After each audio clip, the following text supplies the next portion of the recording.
Militer Rusia memperbarui informasi formasi militer khusus di Ukraina dalam 24 jam terakhir. Juru bicara militer Rusia Letnan Jenderal Igor Konashenkov per 23 Desember melansir terjadi kontak senjata di sejumlah wilayah. Dua sistem artileri M777 buatan Amerika Serikat dihancurkan selama perang kontra baterai di dekat Slidovo, Republik Rakyat Donetsk.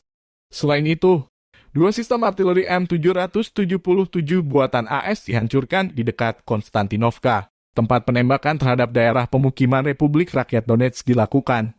Satu pesawat Ukraina Su-25 ditembak jatuh Angkatan Udara Rusia di dekat Orkovo-Vasilovka, Republik Rakyat Donetsk. Satu helikopter Mi-8 Ukraina ditembak jatuh di dekat Kramatorsk, Republik Rakyat Donetsk.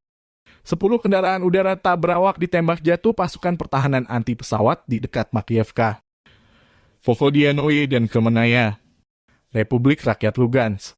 Igor Konashenkov menyebut secara total 351 pesawat terbang dan 189 helikopter. 2.704 kendaraan udara tak berawak Ukraina dinetralkan, termasuk 399 sistem rudal pertahanan udara, 7.207 tank, dan kendaraan tempur lapis baja lainnya. Juga 936 kendaraan tempur yang dilengkapi dengan MLRS, 3.702 meriam dan mortir artileri lapangan, serta 7.722 unit militer khusus perangkat keras dihancurkan selama operasi militer khusus, kata Konashenkov.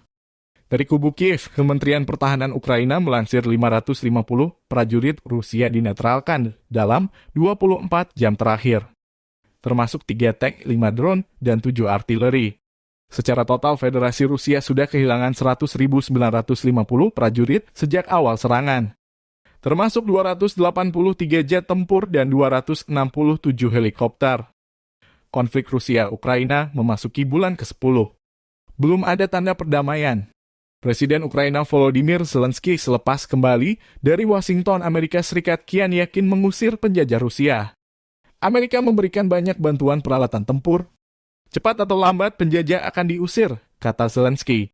Lambat penjajah akan diusir, kata Zelensky. Коротке звернення в незвичних умовах, але як завжди про те, чого ми досягли. Повертаємось з Вашингтону. Їдемо з хорошими результатами, з тими, що дійсно допоможе. Коли ми кажемо патріоти в Україні і в Сполучених Штатах, ми однаково маємо на увазі захист держави і людей. Це питання вирішено для України. Є і фінансова підтримка, є і інші домовленості. Про них трохи згодом. Я дякую президенту Байдену і за допомогу, і за його міжнародне лідерство, і за налаштованість на перемогу. Дякую Конгресу Сполучених Штатів Америки, обом палатам, обом партіям, усім тим, хто підтримує Україну, усім тим, хто бажає перемоги так само, як і всі ми. Перемога буде. Слава кожному нашому воїну, слава кожному, хто боронить нашу державу. Веземо в Україну, на Донбас, під Бахмут та на південь, рішення яких наші сили оборони чекали